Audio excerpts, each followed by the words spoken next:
भीषण वर्षार संभावना को नहीं अगस्ट 2 तारिख अर्थात आज सकाळ ठारू आसंता 8 तारिख सकाळ पर्यंत राज्य में केतेक जिला को चेतावनी जारी करिछि पाणीपाग विभाग।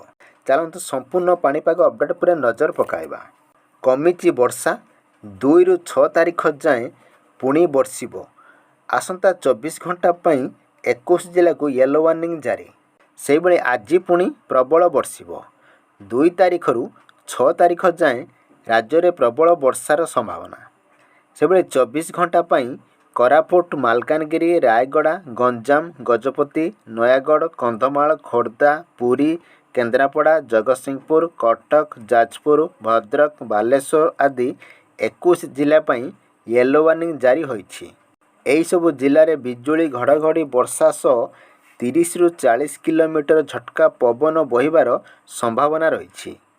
सेहिभଳି ओडिशा उपरू लघुचाप प्रभाव अपसरी जाइछि, हेले राज्य रे किछि किछि स्थान रे हालुकारु मध्यम धरणर वर्षार संभावना रही। पाणीपाग विभागर पूर्वानुमान बुधवार रातिरु गुरुवार सकाळ भितरे दक्षिण और पश्चिम ओडिशा रे केतेक जिले में प्रबल वर्षा होई पारे, किंतु गुरुवार आउ बड़ वर्षा संभावना नहीं।